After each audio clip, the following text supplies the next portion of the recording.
Hey everyone, and welcome back to Cedarbrook Park Zoo.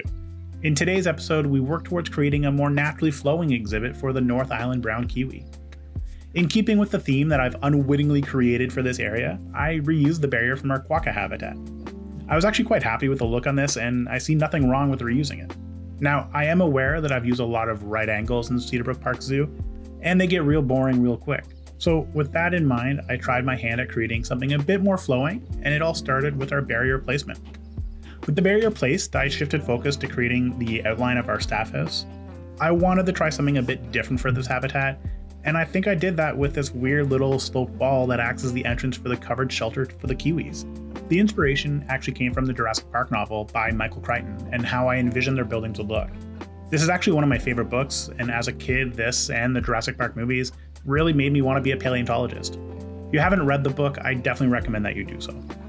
Off screen, I placed a border of rocks around the habitat barrier and then focused on creating our custom path to run a little bit more flush with everything. This was a bit of a struggle as we are working with squared pieces, and to be honest, they aren't very small. So creating that curved path is a bit more difficult than I thought. But through some trial and error, I managed to make it work. And now with just a few minor adjustments, rotating the rocks to ensure as little clipping occurred as possible, we had a rough shape and design of our new habitat. For the wall of the staff house, I settled on using the new rock wall block from the Oceanic pack and sunk in some colored plaster to act as the mortar of the wall. I'm actually not going to take credit for this, as a member in our Discord has shared a really cool photo using this, and I absolutely love the look. So thank you to Jean Tide for sharing such a cool Planet Zoo trick. Now I added some additional flair to the wall using more of our conservation boards and some additional cladding pieces. Finally, the addition of a tribal wood panel actually helped to also fill in the empty area. Now with this basic blueprint set up, I do go and extend it around the majority of the staff house, giving the area a bit more flavor and color. Now speaking of color, I actually learned the other day that as a society, we're moving towards a more monochromatic color palette. We're seeing less bright, vibrant colors used in general. You can actually notice this with cars. Most are shades of gray, black, and white as opposed to the blues, reds, and greens we've seen in the past. Now with the majority of the exterior built, I shifted focus to the backstage area. Initially, I had placed our staff entrance for the habitat here, and I also built a new glass barrier to support the enclosure. This creates the covered shelter and provides a space for our staff to work with kiwis, helping with training and medical care when needed. For the barrier, I followed the same philosophy as the habitat barriers. I started with a glass piece and added some metal banding to act as the base plate.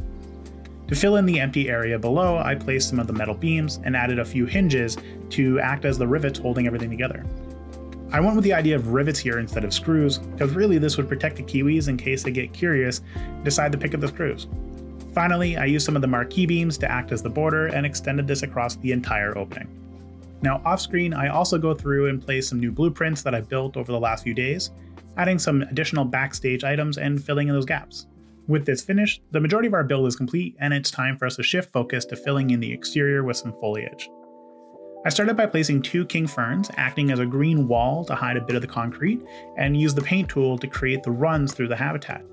With this outline completed, it was time to work on the rest of the area, really just filling in the hills and valleys created using that rough-in terrain tool with some additional trees and plants. I kept the palette tool focused on oceanic and temperate, and this actually helped to keep me on task. And honestly, through a liberal use of foliage, I was quite happy with the outcome. Now, as you may know, I always love to do research for new animals whenever I add them to the zoo, and this was no different for the North Island Brown Kiwi. Again, this is something that I find super helpful for building habitats, and in general, they're quite fun. Now, true to their name, the North Island Brown Kiwi can only be found on the North Island of New Zealand. They're actually one of 5 recognized species of kiwi, and these include the rowie, great spotted kiwi, little spotted kiwi, and southern brown kiwi. Now kiwis as a species are a nocturnal bird, and they actually have excellent hearing and a keen sense of smell. All of this helps them to locate food in the dark. Now to help with their survival, the North Island Brown Kiwi has a brown shaggy plumage, which helps to provide great camouflage in their forest habitats. Like all kiwi species, the North Island kiwi are flightless. They actually have small vestigial wings, but they serve no use for flying. They are also the smallest of the 5 species, with an average length of about 18 inches. Of course, kiwis are also known for their long beaks, which they use to probe the forest floor for insects, worms, and a few other invertebrates.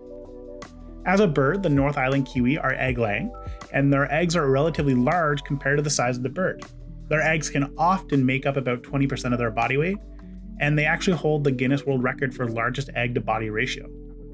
Now, when a kiwi does lay an egg, it is the male that will take primary responsibility for incubating, and they actually end up caring for the eggs and chicks after hatching. Sadly, the kiwi is classified as vulnerable, and efforts are in place to help protect their habitats from deforestation and exploitation, as well as predator control, both of which aim to help their population recover. With these facts in mind, I finished placing the majority of their foliage, adding in 2 small rock outcroppings, which really just help to add some variety to the overall build. Now it was time to place down some of our enrichment items. Thankfully, we already have a few researched, but you will notice that the foraging box is going to be missing. It's actually due to the size, I wasn't able to fit it in, but our kiwis are quite happy with what we do go with, and that's still a win in my books. Now, due to the small nature of the habitat and the rough and terrain tool used, it's normal to see our terrain be modified to support the enrichment items. To help stop this from happening, you can actually place a path down. This ends up locking in the terrain. And with the path in place, you can go about adding your items without fear of those terrain being modified and generating some of those pretty sharp edges. Now off camera, I added some additional features to our hard shelter, but once I finished, I wasn't a big fan of how easy it was for the guests to see into the backstage area. So knowing this, I reworked the barriers, moving the entrance and doing some on-the-fly adjustments to make it work. While an easy fix in general, I am a bit frustrated with the placement of the barrier entrance. It will work, and is thankfully hidden in the corner, so for my sake, please envision that the entrance is inside the shelter instead of where it is right now. Off camera, I had already built a mechanical door, but with the entrance moved, this allowed me to lower the entire build, helping to cut off the guest line of sight to the backstage area, and really just cleaning up the whole build.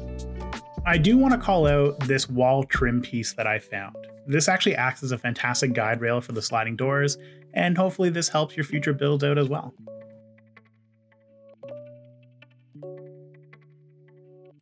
Finally, it was time to start on our final piece of this habitat, and that's a new sunshade cover that will be used in really the rest of the zoo.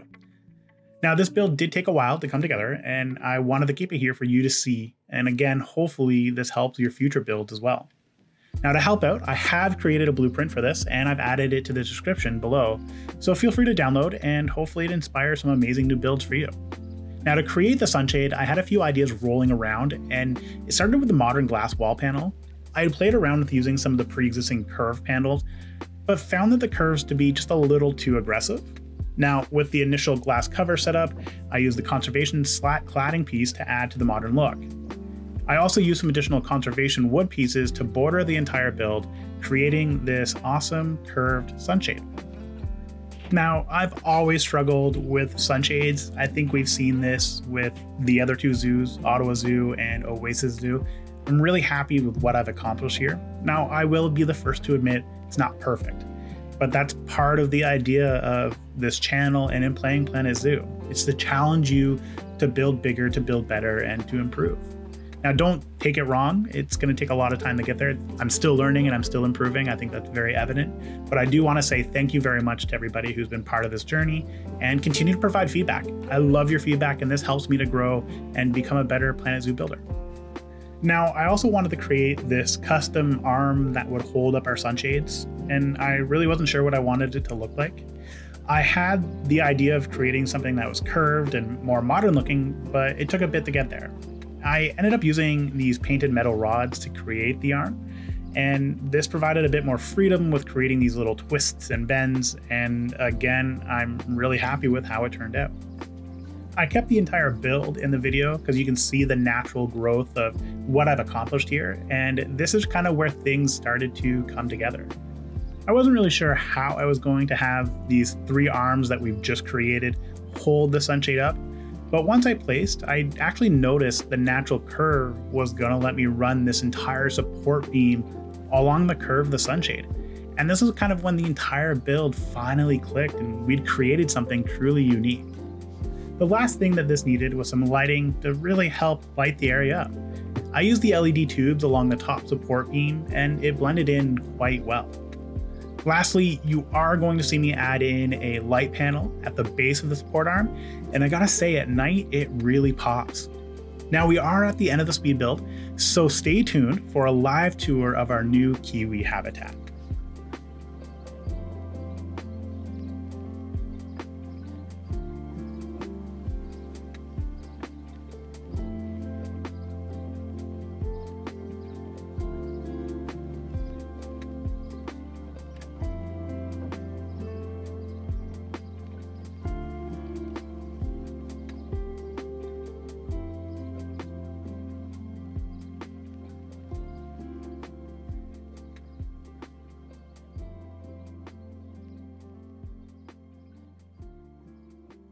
And with our sunshades put together, it is time for us to take a tour of all the hard work we put in. And first, I want to acknowledge you're seeing these large plywood board, and it's kind of, think of it as like a building or coming soon building board. So there'd be like construction happening on the other side. And I actually kind of put together some little signs. So pardon our dust, we're building the future of your zoo. Kind of my favorite. We're roaring ahead with construction with like a little line. I thought that was pretty cool. I have a few other ideas for posters. Hopefully I'll get them put down on paper, but I've put those together really quickly. And really all it does is just block the line of sight to the rest of like the empty field as we kind of work towards building something up. Of course, I've also added in this banner on our light. I thought this was really cool. I actually saw this somewhere else. And in actual zoo, a lot of them have banners like this on their light poles and stuff like that. So I built this one just like a giraffe and tree in the foreground, and then our Cedarbrook Park Zoo logo, which I thought was pretty cool. But yeah, so that's not why we're here. I just thought I'd kind of call that out. It definitely adds a little bit of extra flavor. I did go through and place it pretty much all the way around. So a lot of work went into that. But we're here to take a look at our kiwi habitat. And we have two kiwis joining us. We have one just kind of I think they're both over there. They're in a little bit of the brush, but we have Marley, our female, and Jara, our male kiwi. So they actually both come from other user zoos. So again, kind of think of it as like a breeding program. I thought that was pretty cool. But we have our habitat, and there's a few things I've gone through, kind of added in some rocks, and they definitely sunk them into the ground off screen, and then some additional brush to kind of break up. I didn't really want just like a plain run, so this kind of adds a little bit of extra flavor, and I thought it was pretty cool. But I do want to take a look at our Sunshade cover.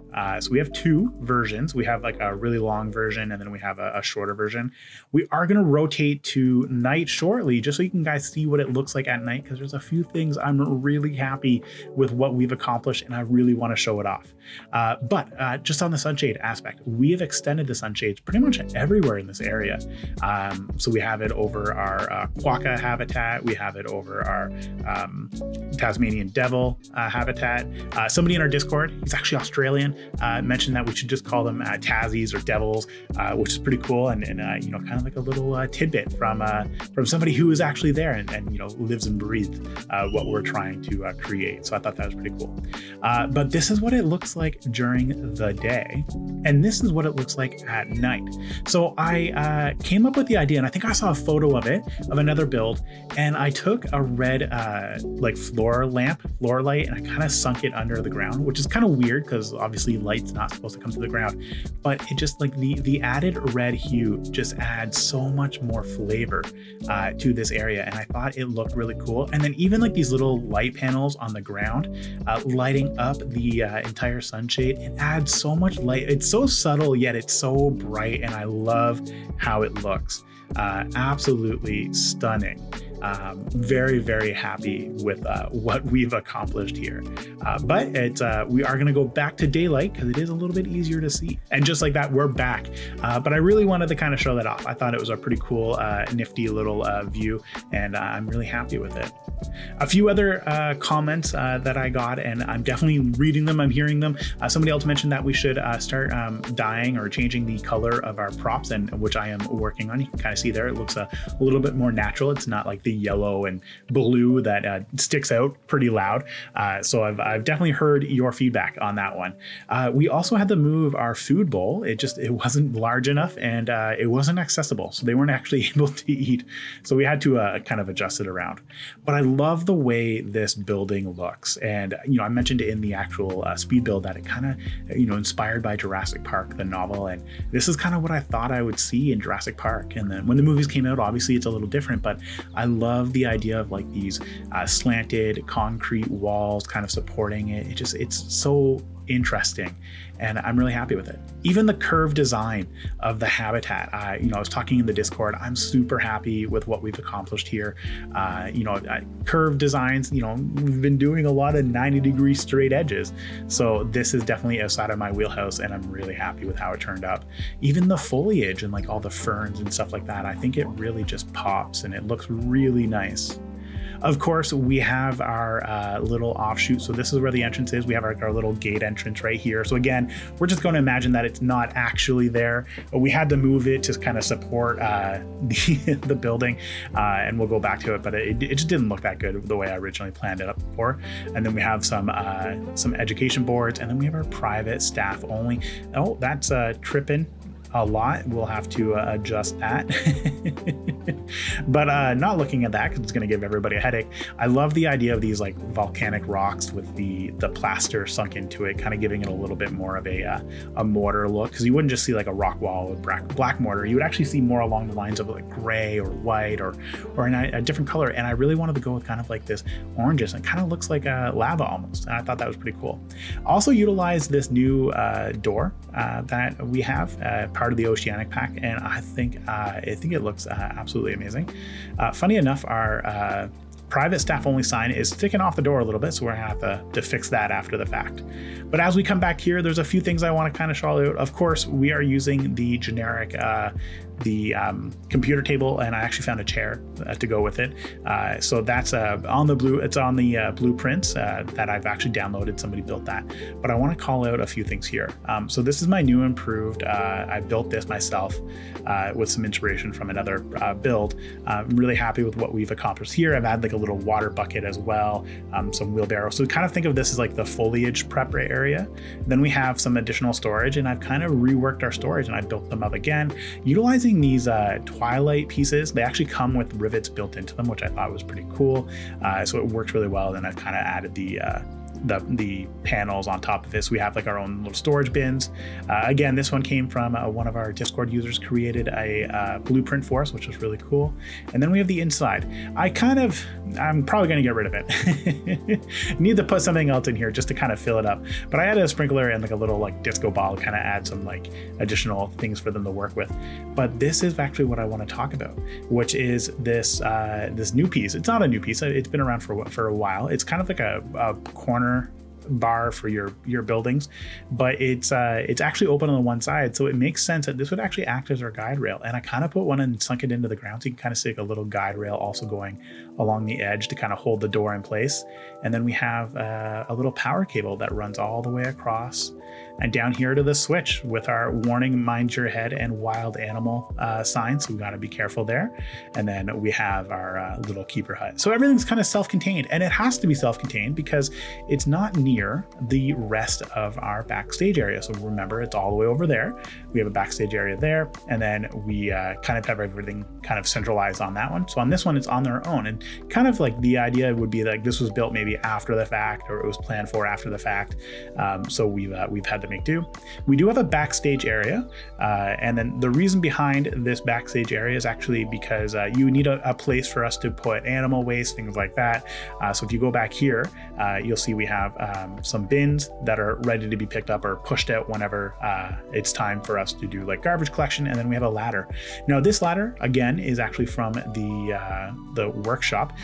Now when I first downloaded this ladder, I actually kind of got rid of a lot of the top stuff. I only really wanted a small ladder, but with the way this building is set up, you actually need this kind of like little guide rail to kind of get onto the roof. And we do need to have roof after this. We have our AC up there. There would be a few other minor things up there as well. So it makes sense for us to do this. So I kind of sunk it in and then made it work. It's an ingenious build though. I am super blown away by how they built this, and I absolutely love it. So it definitely the small things that kind of make everything worth it. You can kind of see our plywood wall goes all the way down. Eventually we would see this replaced with some additional kind of like our actual fencing, much like what we see right here. You might see it kind of up here on the other side once we've finished growing our zoo in the one direction. And truthfully, I think we will probably put these on the other side eventually. I have a few thoughts for what I want. Of course, we're going to extend further out and wrap around back to the other side of the zoo. But as we kind of roll around, I do want some type of building, and I'm thinking more along the lines of like an education center. So if you go to a zoo, a lot of schools go to the zoo as well. So it would make sense for us to have kind of like a classroom setting where they can kind of go in and learn about zoos and conservation and stuff like that. So I kind of thinking about building a education center for schools schools over here with like whiteboards, and then maybe kind of a throw in like a workshop and research station over here as well. We'd also need an additional rest area for our staff, because we have 2 rest areas, one in our zootique area, one way over in our vet center. So we would need one to kind of support all the stuff that's happening over here. So it kind of makes sense for us to have it here. So I'm thinking maybe putting something there, but let me know what you guys think we would want to put here. We do still have 2 animals from the Oceanic pack that we have to fit in. We have our little penguin, and then of course we have the new bat that was added in. So we have lots of things that we still have to kind of make through, but I am really happy with what we've accomplished with this. Of course, and I said it earlier, I just want to say thank you so much to everybody for all of your support, your comments, your feedback. It has definitely helped me to improve. And I was actually looking at my total gameplay, and it's I definitely would not have had the motivation to improve if it wasn't for you. So I just want to say thank you so much. And of course, we do have our Discord channel. If you're interested in kind of participating, just coming over, having fun, sharing your builds, letting us know what you're working on. And I'm sure there's tons of people who are ready to provide feedback, and vice versa. We always want your feedback as well. Please feel free to join the Discord. The link is going to be in the description. Otherwise, I just want to say thank you so much, and ciao for now, everybody.